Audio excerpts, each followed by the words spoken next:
LLB होता क्या है? इसमें कौन कौन से प्रमुख विषय पढ़ाए जाते हैं? 100 दिन बैचलर होता है। तो संविधान की जानकारी होनी चाहिए। एक पंचवर्षीय कोर्स होता है जिसको कि हम लोग BA LLB कहते हैं। समाज में एक सुधार के चेहरे के रूप में निकल सकता है, क्रांतिकारी नेता के रूप। वकील में बहुत लोग उलझना नहीं चाहते। सुप्रीम कोर्ट के वकील।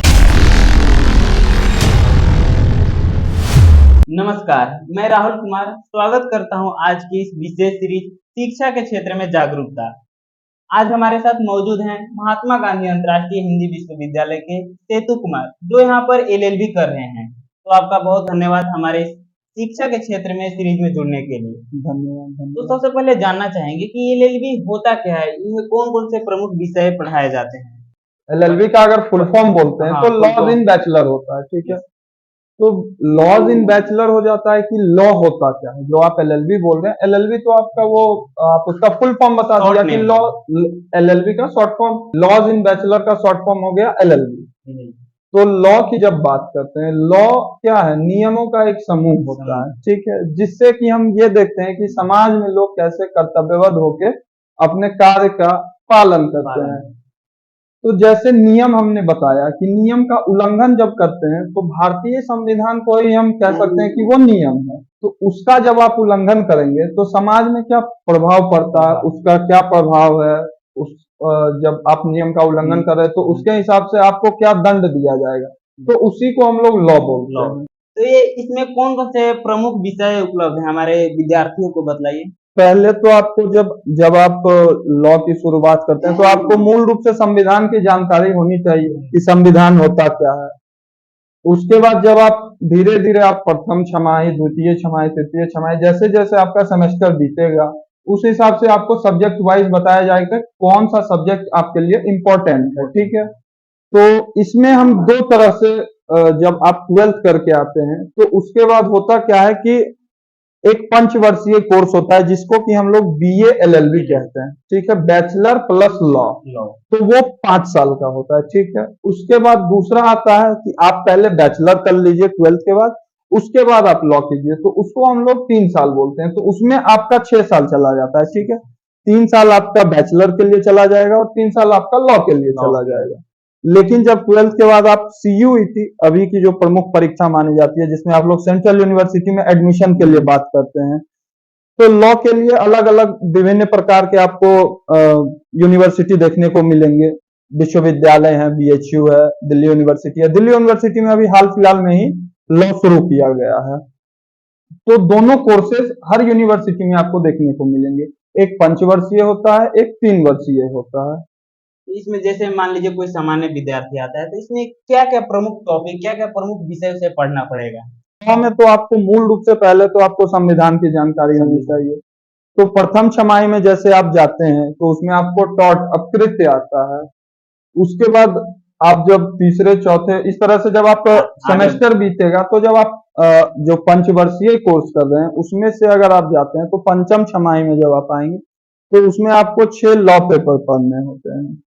तो 6 लॉ पेपर में आपका आपराधिक विधि, जिसको आप लोग IPC बोलते हैं, इंडियन पिनल कोड, आपराधिक विधि हो गया, भारतीय संविधान हो गया, संविदा विधि हो गई, बहुत सारे सब्जेक्ट हैं। तो इसमें प्रमुख विषय आप नहीं कह सकते हैं, ठीक है। प्रमुख विषय तब आप बोल सकते हैं कि जब आप उस क्षेत्र में जाना चाहते हैं, ठीक है। उसके लिए प्रमुख विषय आपको जब LLB हो जाता है तो LLM में जब आप एडमिशन लेते हैं तो प्रमुख विषय आपको चूज करना पड़ता है कि आप किस सेक्टर में जाना चाहते हैं।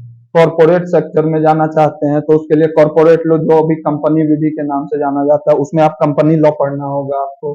फिर आपराधिक विधि में अभी काफी संशोधन हुए, 2023 में नया आपराधिक विधि लागू किया गया जो आपका जून से लागू हो जाएगा। हाँ, यही सारी चीजें पढ़नी पड़ती है। हाँ। LLM में आप उस क्षेत्र को डिसाइड करते हैं कि आपको कौन सा विषय चूज करना है, जिसमें आप बोल रहे हैं कि प्रमुख कौन सा होता है।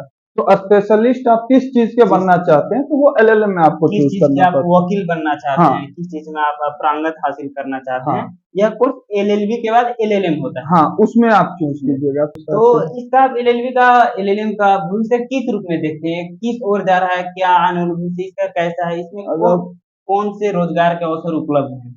रोजगार की अगर हम बात करते हैं, एलएलबी जब आप करते हैं, बीए प्लस एलएलबी या फिर एलएलबी आप जब करते हैं, तो इसके बाद आपको जुडिशरी के लिए आप एलिजिबल हो जाते हैं। पहला तो आपके पास अपॉर्चुनिटी आ गया कि आप किसी भी स्टेट का जुडिशरी एग्जाम दे सकते हैं एलएलबी के बाद, हाँ, जो कि आप सिविल जज के लिए एलिजिबल हैं। उसके बाद आप एग्जाम देके आप अपना सिविल जज जो भी होता है उसकी प्रक्रिया, एक वकालत जब आप करते हैं तो उसके लिए आप एलएलबी के बाद भी प्रैक्टिस कर सकते हैं, एलएलएम के बाद आप अपना स्पेशलिटी चूज कर सकते हैं।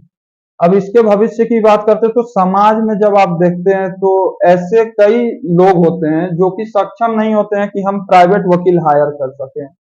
तो गवर्नमेंट के द्वारा आप पीपी सुने होंगे, पब्लिक प्रोसिक्यूटर जो आते हैं, हाँ, तो उसके लिए भी आप एलिजिबल हैं कि आप वहां पे जा सकते हैं, पीपी बन सकते हैं, या फिर आप वैसे वकील बन सकते हैं जो समाज में न्याय दिलाने के लिए आप ऐसा कर सकते हैं कि आप प्राइवेट वकील जो होते हैं, जो जिनका आप फी अफोर्ड नहीं कर पा रहे हैं, तो आप उस हिसाब से आप अपने आप को बनाइए कि आप जो गरीब लोग हैं या जो सक्षम नहीं है, आप उनको न्याय दिलाने में बिना पैसे की भी आप मदद कर सकते हैं। वो आप पर भी डिपेंड करता है कि आप किस तरह के वकील बनना चाह रहे हैं। मतलब एक वकील समाज में एक सुधार के चेहरे के रूप में निकल सकता है, समाज के एक क्रांतिकारी के रूप में भी निकल सकता है।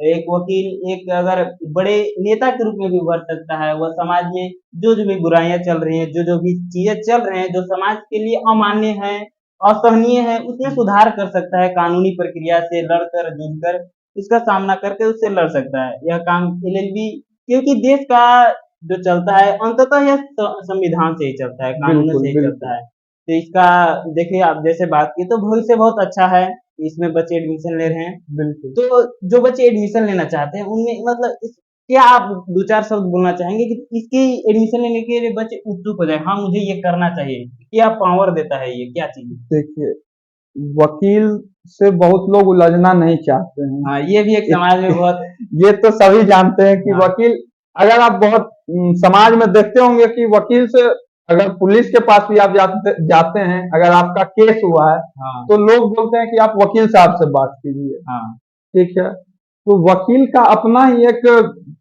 प्रचलन और उच्च रूप में दिखाई देते हैं वकील की, आप उनके सामने जाने से भी लोग डरते हैं। लेकिन एक वकील को आप तभी अच्छा बोल सकते हैं जब वह समाज के लिए या फिर लोगों के लिए अच्छे कार्य कर सके, न्याय को न्याय के रूप में दिला सके, जो सच है उसको सामने ला सके।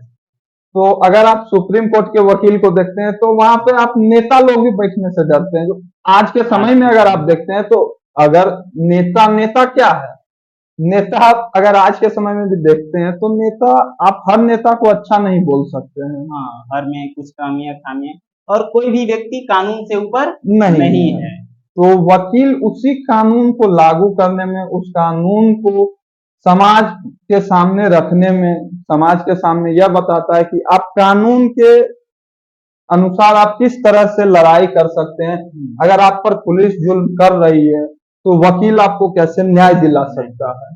तो इसलिए लोग बोलते, लेकिन आप देखते होंगे कि कहीं पे भी कोई भी आप कोर्स कर रहे हैं, जैसे आप इंजीनियरिंग करते हैं या अन्य कई कोर्सेज करते हैं, तो आपको ये नहीं बोला जाता उसमें साहब पहले नहीं लगता है।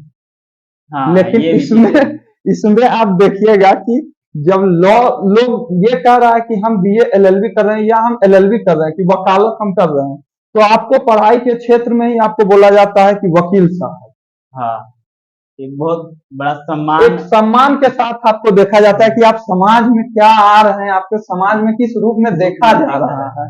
तो साहब जब लगाया जाता है अपने आप में एक गौरवान्वित करने वाली चीज होती है कि आप कैसे अंदर से आपको लगता है कि नहीं, समाज के लिए हम भी कुछ कर सकते हैं। हाँ, तो जैसे कि आप समझे कि एलएलबी क्या होते हैं, कैसे होते हैं, तो आप इसमें एडमिशन लेने के लिए सीयूईटी एग्जाम देकर 12th के बाद बीए प्लस एलएलबी कर सकते हैं। उसके बाद एलएलएम होता है, तो आप इसमें एडमिशन ले सकते हैं। अगर आप समाज में सुधार लाना चाहते हैं, बदलाव लाना चाहते हैं, ये भी एक बहुत अच्छा अपॉर्चुनिटी है। इसका एलएलबी बहुत सारे विश्वविद्यालय में होते हैं, बहुत सारे यूनिवर्सिटी कराते हैं। तो आपका बहुत बहुत धन्यवाद हमारे इस शिक्षा के क्षेत्र में जागरूकता में जानकारी, महत्वपूर्ण जानकारी साझा करने के लिए। आपका मैं बहुत बहुत धन्यवाद ज्ञापन करना चाहता हूँ, और अपने दर्शकों से कहना चाहता हूँ अगले और एपिसोड में हम और किसी शिक्षा के क्षेत्र में जागरूकता को लेकर आएंगे, और आप तब तक बने रहिए। बहुत बहुत धन्यवाद।